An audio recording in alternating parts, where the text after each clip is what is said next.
بسم اللہ الرحمن الرحیم۔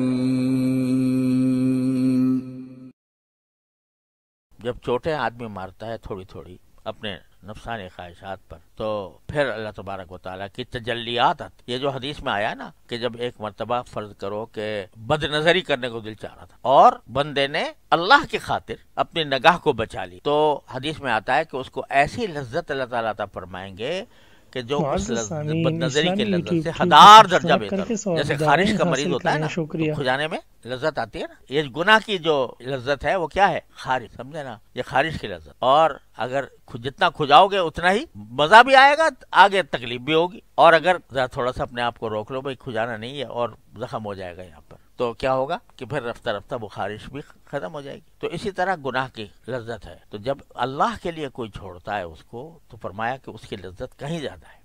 تو برباد تو کیا خواہشات سے، نکال دیا خواہشات نفس کو اس سے، تو اب باری تعالیٰ فرماتے ہیں ہم رہیں گے۔ ان اللہ مع المنکسرۃ قلوبہم، اللہ تعالیٰ ان کے ساتھ ہے جن کے دل ٹوٹے ہوئے ہیں۔ دل ٹوٹے ہوئے یعنی لوگ صرف اس بات سے نہیں کبھی حادثات پیش آ گئے دل ٹوٹ گیا، بلکہ انہوں نے توڑے، اس دلوں کو توڑا۔ کس طرح توڑا کہ اللہ کے مرضی کے خلاف جو کام ہو رہے تھے ان سے اس نے بچانے کی کوشش۔ تو جب یہ کرتا ہے نا بندہ، شروع کرتا ہے یہ، تو پھر اللہ تعالیٰ کی طرف سے مدد ہوتی ہے، پھر وہ آ کر وہاں پر ان کی تجلیات جو ہیں وہ قلب میں سماتی ہیں۔ تو یہ ہے محبت۔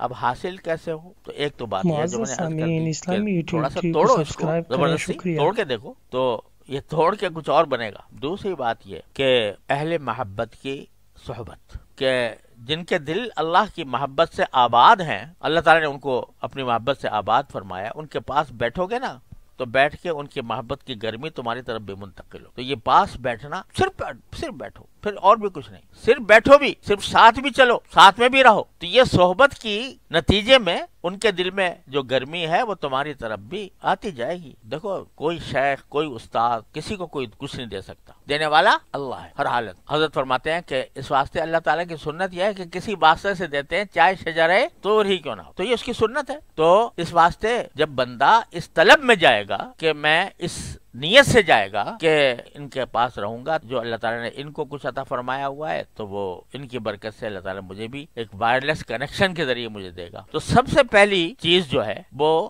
صحبت ہے۔ اب نبی کریم سرورت عالم صلی اللہ علیہ وسلم کی صحبت تھی، انہوں نے صحابہ بنا دیے، صحابہ کی صحبت تھی، انہوں نے تابعین بنا دیے، تابعین کی صحبت تھی، تبع تابعین بنا دیے، اور پھر یہ سلسلہ چلتا رہا آخر تک۔ ٹھیک ہے درجات میں فرق ہوتا ہے، لوگ کہتے ہیں جی آج کہاں جائیں، کوئی ملتا ہی نہیں، نظر ہی نہیں آتا، کس کے پاس جائیں؟ تو حضرت والد صاحب صلی اللہ علیہ وسلم فرمایا کرتے تھے کہ بھائی جس چیز کی طلب ہوتی ہے وہ مل ہی جاتا ہے۔ گھی خالص نہیں ملتا تو کیا گھی کھانا چھوڑ دیا اور گریس کھانے لگے؟ تو نقلی چیزیں مل رہی ہیں، لیکن پھر بھی جس کو طلب ہوتی ہے نکال لاتا ہے کہ فلاں دکان پہ گھی اچھا ملتا ہے، فلاں دکان پہ آٹا اچھا ملتا ہے، اور فلاں دکان پہ مٹھائی اچھی ملتی ہے، تلاش کرتا ہے کہ نہیں؟ اگر اس کو طلب ہوتی ہے اچھے کی تو اچھا مل بھی جاتا ہے۔ البتہ حضرت یہ فرماتے تھے کہ یہ جب خیال آتا ہے کہ بھئی میں اپنی اصلاح کے لیے کسی کی طرف رجوع کروں تو معیار دماغ میں یہ ہے میں کتنے ہی پستی میں ڈوبا ہوا ہوں، مگر شیخ مجھے جنید چاہیے، جنید بغدادی چاہیے، اور مجھے جو ہے وہ عبد القادر جیلانی چاہیے۔ تو حضرت والد صاحب رحمۃ اللہ علیہ فرمایا کہ ارے بھائی جیسے روح ویسے فرشتے، تو وہ نہ آج جنید ملے گا، نہ شبلی ملے گا، نہ عبد القادر جیلانی ملے گا، لیکن ایسا ضرور مل جائے گا کہ جس کی صحبت سے تمہیں فائدہ ہو۔ ایک مرتبہ میرے ایک بھائی تھے، اللہ تعالیٰ ان کے درجات بلند فرمائے، ایک مرتبہ حضرت والد صاحب رحمۃ اللہ سے فرمانے لگے کہ حضرت بہت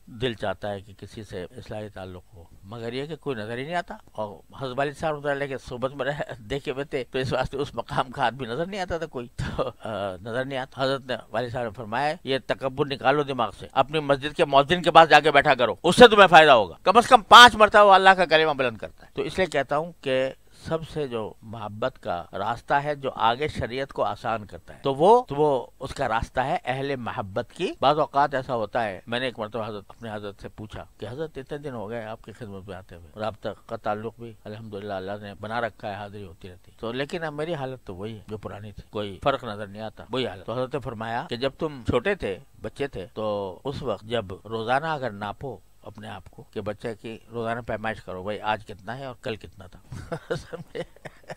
سمجھے؟ تو کوئی فرق نظر نہیں ہے. ایک ہفتے پہلے جیسا تھا ایک ہفتے کے بعد بھی ویسا ہی ہے, ایک مہینے کے بعد بھی ویسا ہی ہے. ناپ کے دیکھو انچی ٹیپ سے, لیکن دیکھتے ہی دیکھتے بڑا ہو جاتا ہے. تو اس طرح اگر ناپنے کی کوشش کرو گے جیسے کہ بچے کو ناپتے ہیں تو معلوم ہوگا کہ میں تو وہیں کھڑا ہوں. لیکن اللہ تعالیٰ جس طرح بچے کو بڑا کر دیتے ہیں اسی طرح ہوتے ہوتے یہ بھی ہو جاتا ہے, بشرطے کہ لگا رہے ہیں, چھوڑے راستہ نہ چھوڑ. تو بھائی اللہ تعالیٰ ہم سب کو عطا فرما دے اپنے رحمت سے. محبت جو ہے یہ بس یہ کنجی ہے, جتنی محبت بڑھتی جائے گی اتنا ہی شریعت سے محبت بڑھتی جائے گی, اور جتنی محبت میں کمی ہوگی اتنی ہی گناہوں کی طرف رغبت ہوگی. جب میں کہہ رہا ہوں نا پہلی مرتبہ ہتھوڑا چلانا پڑتا ہے, یہ اتنی بڑی دولت, محبت والی دولت, یہ ایسے ہی نہیں مل جاتی گھر بیٹھے اور ہاتھ پر ہاتھ رکھ. الذین جاہدوا فینا, کا ترجمہ یوں کرتے تھے کہ الذین جاہدوا فینا لنہدینہم سبلنا. تو فرماتے ہیں کہ جو ہمارے راستے میں تھوڑی سی بھی اگر محنت کرو گے تو فرمایا ہم ہاتھ پکڑ کے تمہیں اپنے راستے پر لے آئیں گے. چلو تو صحیح, تھوڑا سا اس دل کی خواہشات پر تھوڑا سا خنجر تو چلاؤ, اس پر نشتر تو لگاؤ. تو وہ نشتر لگا کے پھر کیا ہوگا, پھر اس کے اندر اللہ تعالیٰ کی محبت سمائی. تھوڑا سا نشتر چاہیے بس, تو پھر اللہ تعالیٰ کی طرف سے توفیق بھی ہو جاتی. بہرحال خلاصہ یہ ہے کہ تھوڑی سی بھی کوشش, تو پہلی کوشش یہ ہے کہ اہل محبت کی صحبت جتنی بھی مل جائے اس کو